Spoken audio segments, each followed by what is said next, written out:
Eric Rohmer on film scripts and film plans. Robert Hammond and Jean-Pierre Pagliano, 1982. From Literature Film Quarterly 10, number 4, 1982. Reprinted by permission of Literature Film Quarterly, Salisbury University, Salisbury. Since Eric Rohmer has already spoken of his ideas on film in the introduction to his Moral Tales, this interview concerns the relative importance on the script as opposed to the rest of the film. Question: Are your current film projects? Eric Rohmer: Let me give you a bit of information. Now that I've written a cycle of films based on original scenarios that they call in France author films, moral tales, and now that I've stopped for a few years to film the Marquise von O and Percival, I'm going back to a new cycle, call it comedies and proverbs. So you see, my answer can differ depending on the periods. If you had seen me 2 years ago, perhaps I will have answered differently. Question: Comedies and proverbs. Is there a connection with Musset? Eric Rohmer: Yes, there is. That is, just as you have moral tales as a little that already existed, especially since Marmontel, whom I haven't read, wrote some moral tales. You have proverbs that are a traditional genre. You have them in Shakespeare's Much Ado About Nothing. Marmontel, whom I haven't read, was famous for these proverbs, and not only Musset but also the Countess of Segur, who wrote the little book that I always loved. When I was small. Call it in Comedies and Proverbs. But in the last analysis, just as the moral tales have nothing to do with Marmontel, neither with my comedies and proverbs have anything to do with the people who managed to write proverbs and comedies. Moral tales is simply a means of stressing the tale side, the narrative side, the story, which I didn't initiate in cinema, since other people had already done that, but that I used in a slightly more systematic fashion. As far as my comedies and proverbs is concerned, that has another spirit, the spirit of social games, something too of the actor's work. That's what interests me. This new project. Question: Will there be, as with the moral tales, variations of a theme? Eric Rohmer: No, in this case there will not be variations on a theme. Maybe someone will discover a common theme, maybe I myself will discover a common theme, but a priori there is none. I couldn't identify the least theme except that the stories have a rather unhappy ending. But anything, it's an apparent black. It's an apparent black that is really white. An evil, which is a good. The moral tales ended happily, but that was only a transitory white, which was perhaps a black insofar as this happy ending closes, stopped the story, and dropped the character back into his banality, whereas in the comedies and proverbs the ending is more open. The outcome of the story being played out is more of a failure. As a matter of fact, in general, proverbs are rather negative. like you shouldn't do that, there is no reason to, etc. But in the last analysis, it leaves the door open for something more positive. The character has set out on a road which is, it appears, is not really his. In the moral tales, the character felt rather sure of himself in an often rather pretentious way, and which he has been criticized for, but which is attributable to the character and not to the author. It is pretentious of the character to think of having found his own way and of securing his own happiness. This pretense is part of his character, however, and it is not to be claimed by the author. In my new project, inversely, the character has something more to be pitied for, doesn't know very well where he is going, and he goes wrong.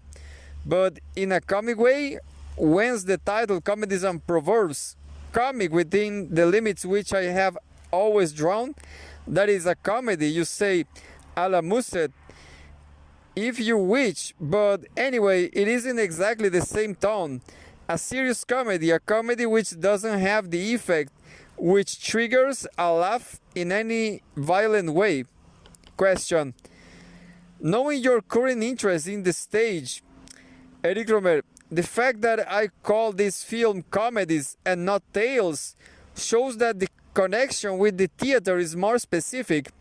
In the moral tales, where there was a connection with the novel, the art of storytelling, and here there will be a sort of connection with comedy. Having said this, the one I'm about to shoot, everybody is going to tell me, after all, it's like a moral tale, there is no great difference. The only difference is that there won't be any commentary at all in the first person. There is no character who can say I. You can do that. If you put in a commentary which I, it will change the tone completely, and there we leave the main character sometimes. Whereas in the moral tales, you might say we never leave the main character except in Claire's knee for just a few seconds. I think we'll follow the main character from one end to the other, but we won't necessarily identify with him, or at least we won't imagine at all that the story could be in the first person.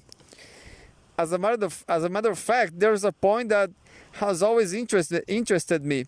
What is cinema in the first person and cinema that isn't in the first person?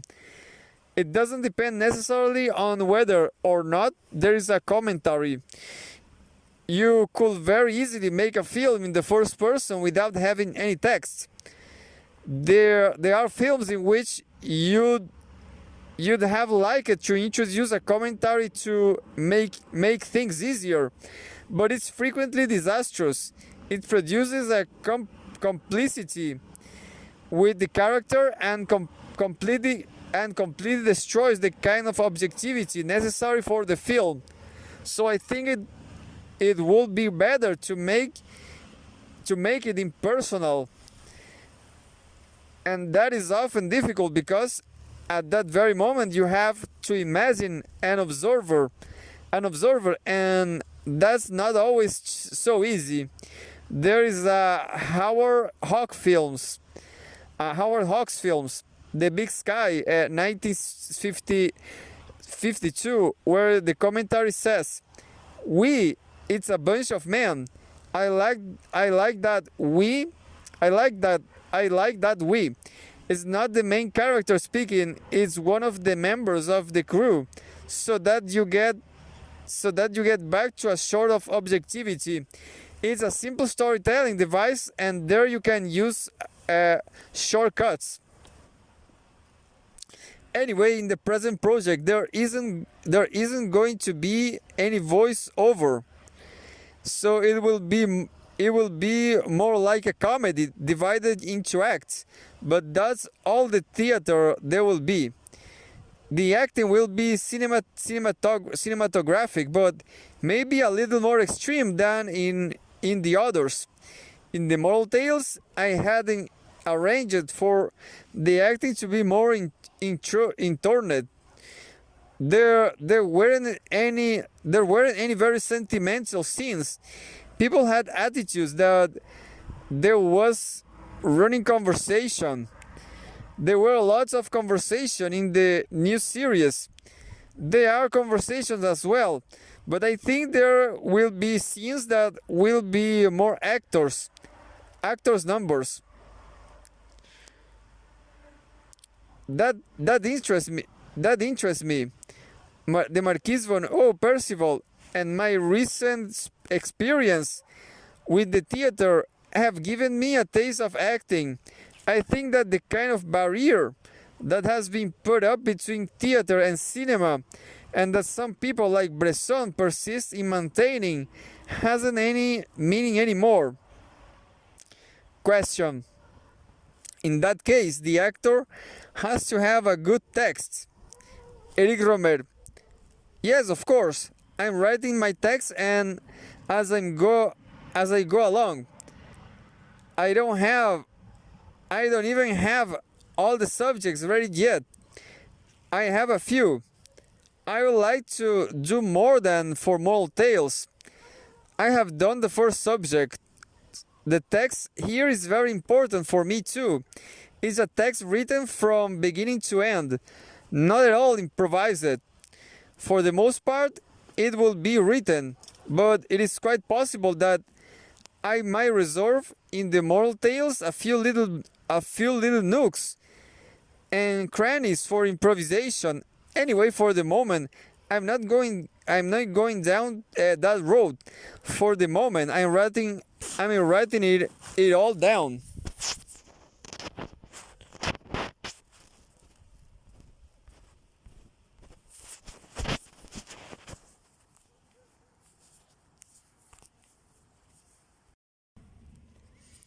Question.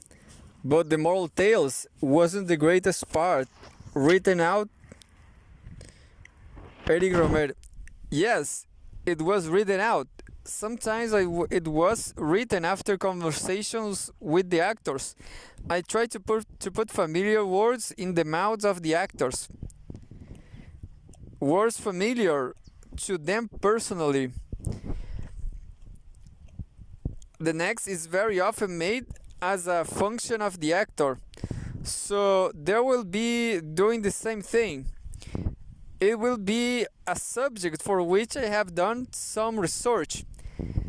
I talk with a lot of people. You might say I have guinea pigs.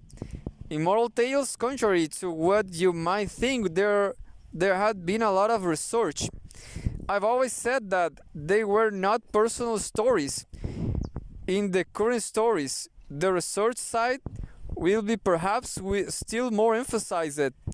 That is, I'm having conversations with the actors themselves and other people who are not the actors.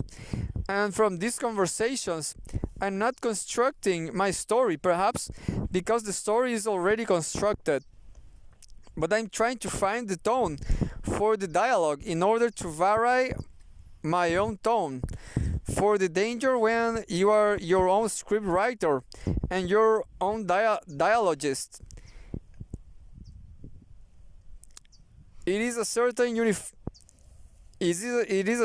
uniformity of tone that is perhaps acceptable in literature or in the theater, but that in film I find tiresome.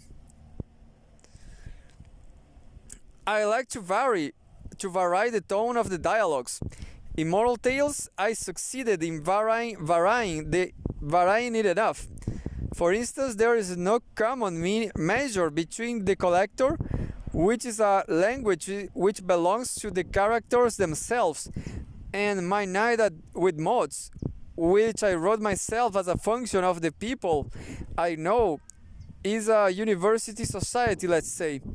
In Claire's Knee as well, There are many ways of speaking that came to me via the characters, either characters who were not French like the novelist, or young people who have their own language, one that is peculiar to the generation. And so here too, I will be using elements like those. In that sense, I won't be changing. Question. So your manner of developing a scenario is a dialectical process. You being with a storyline when you shift to conversation research. Eric Rohmer. That's rather hard to say. For instance, for the first subject, I started from something very old. It was a sketch. I can tell you that, quite frankly, that I have very great difficulty inventing stories. I had a very fertile period when I was very young. Let's say between 20 and 25, prolonged to around 30. After 30, I found myself rather dried up. At the time, I suffered a lot from this, telling myself I'd never succeed in finding subjects independently. And at the same time, I really wanted to make films on my own subjects. Probably that's one of the reasons I've made films. I've explained this in the preface of Moral Tales. Why be a filmmaker if you can't be a novelist? If you really want to write stories, you write them and then you're happy. And you don't have any desire to make films afterwards. The novelists who make films do it perhaps because writing causes them some problems. They want to branch out into something else. The case of Marguerite Duras is quite clear. I think that there is someone who, in the last analysis, has an inspiration which is at once very rich and very limited. She had very few subjects, and at the same time she wrote those subjects, recombines them, etc. As for me, my case is a little different.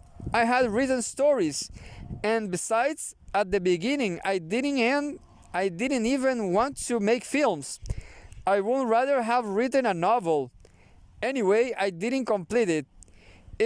It remained in rough draft. I haven't published it. In the 60s, I suddenly thought I might take up some of the stories I written a little after 25, and that it will make moral tales out of them. My Night at Maud's, for example, was a little extremely short story. I thought it had more of a gift for very short story than for novels. It wasn't situated anywhere near Clermont-Ferrand. There wasn't the business about Pascal, Christianity, Marxism, absolutely nothing. It was simply a situation. Someone was forced to spend the night at someone else's house. Claresny people think it's the reflection of a 40-year-old of youth. But in reality, when I wrote it, I was 24 years old. I was more the age of the guys in the film than the narrator. As a result, it isn't a biographical story in any way. And that at that moment, I confess, I had wanted to imagine a character I might have known, a person about 40 years old. After Moral Tales, I kept hoping to find subjects, and then I noticed that I had a big problem. All the people, I had this idea of comedies and proverbs, and I felt that they needed a common theme. I looked at even found some vague themes, but it really didn't get organized. And then I began to reread what I written, not at 25, but before, and that I completely dropped. I noticed that there were things that I could use. from the time that you find 2 or 3 stories, you can make out the others be relationships, opposition, similarity, symmetry, etc. So I took a very short story, thinking it might make a short film out of it. And then I noticed, after all was said that and done, this story was not short at all, and that I could easily make a 1.5 hour film out of it. Question: don't you think that novels are too unwidely to be made into a film? There's too much. Eric Rohmer: I feel that film is nearer to the short story than to the novel. What makes many adaptations of novels bad is that they have to be cut terrifically. The Marquis of O, which is an extremely short story, and is followed exactly from beginning to end, well, that made a film that is 1 hour and 35 minutes long. As a result, the scale of length for a film is that of the short story. Question: but you have to expand. You must elaborate on the original somewhat. Eric Rohmer: well, I am not ashamed of developing ideas. I say to myself that there is a time for the invention of situations, and there is a time for what amuses me, besides, is that all the people who have read the story that I'm going to shoot have said to me, now there's a story that depicts the youth of today very well. Question: in the last analysis, you have always done adaptations, whether it be Kleist, Shredding the Trois, or yourself. Eric Rohmer: or myself, yes. I don't believe in direct writing in cinema. There are not so many examples of that. And in general, the films that have been made little that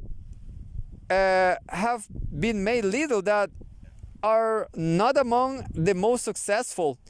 There is no such thing as what Alexandre Astruc has called the camera pen.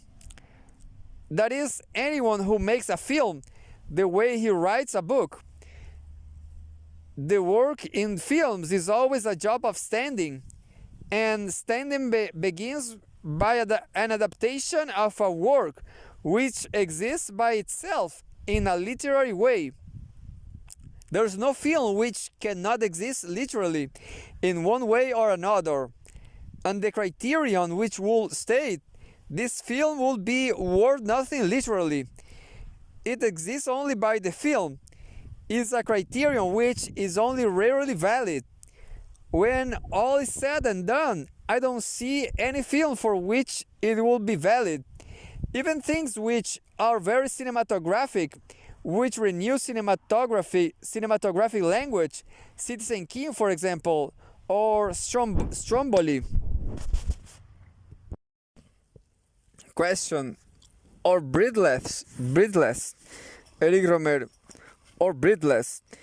They have literary equivalents. Now, these literary equivalents may be less interesting.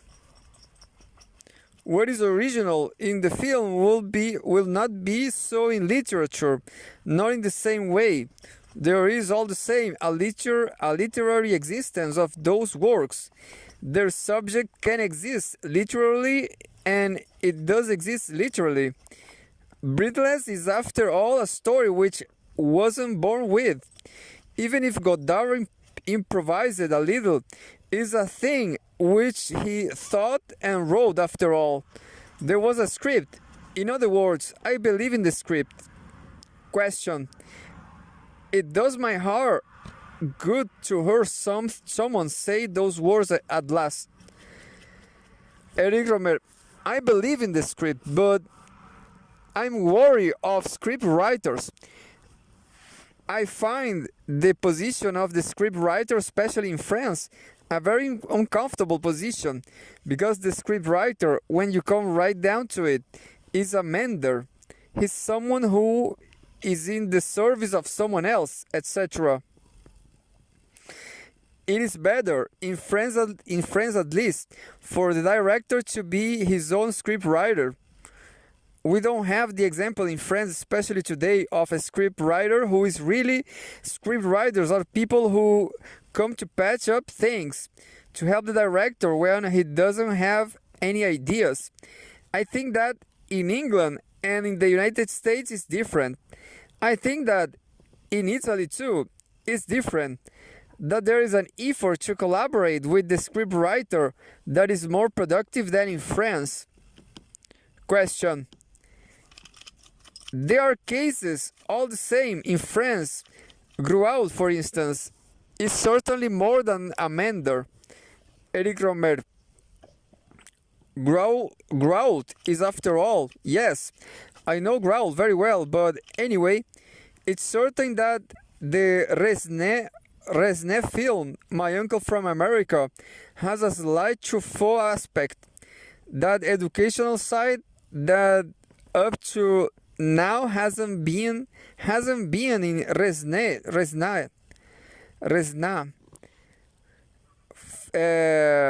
There is a slightly instructional side, that manner of explaining to people to put within their reach that fastidious side, slightly teacherish, like the Truffaut of Day for Night or the Wild Child. I wondered if that came from Gruaud. You can be sure. It could come from Resnais. Certainly his authority is very, very comprehensive. Resnais' relationship with his scenarists is very individual. I don't believe that there is an example in French cinema of anyone who has such a definite personality and who at the same time really needs a script writer. Question. Yes, there are Resnais films, and at one and the same time Duras films, Robert Grillet films, etc. Eric Rohmer. Right. He is a rather rare case in France. Question. But you are a rather rare case yourself, a director who is his own script writer, doing without any interlocutor. Eric Rohmer. France is characterized by the very fact that there are nothing but individual cases. Everyone works in his own way. That's what makes French cinema interesting. There's no common line. They are very distinct individualities. Question. American scriptwriters are very much the servants of the directors, perhaps more than in France. Professionally, it's very difficult to get into the system because the producers have their stable of scriptwriters. Eric Rohmer. In France, a young author can succeed more easily in doing a film based on his own subject than on someone else's. If you come saying, I want to adapt such and such a thing, or I'm working with a scriptwriter, or you won't be taken so seriously. Whereas in the United States, according to what I am told anyway, if a new director wants to make a film based on his own subject, he can't. Nestor Almendros, my cameraman, told me about the case of Benton, who did Kramer versus Kramer. He told me that Benton has succeeded in making the film only because his own subjects had been filmed before by others. Or inversely, you won't get to make a film if you don't have a non-script writer. Whereas in France, you can very well get along without a script writer. In France, at present, I believe that there is no script writer who carries really great weight, in whom producers can have confidence. And then in France, the production system is a little different. What counts more and more are the commissions or advance on receipts, television, etc., and the distributors. Those are the great powers. Beneath, they are directors and the producers, or more or less the same footing. Question: in your work, on the level of the script, you don't feel the need of an interlocutor, even just to test your ideas? Eric Rohmer: there are people like Resné who like to walk with someone. For me, my interlocutors are my guinea pigs. It has even happened that my actors have served as my guinea pigs, not for the film in which they played, but for the next film. No, I don't need collaboration, not at all. I work all alone. I speak to no one. Only when I have finished do I have someone read it.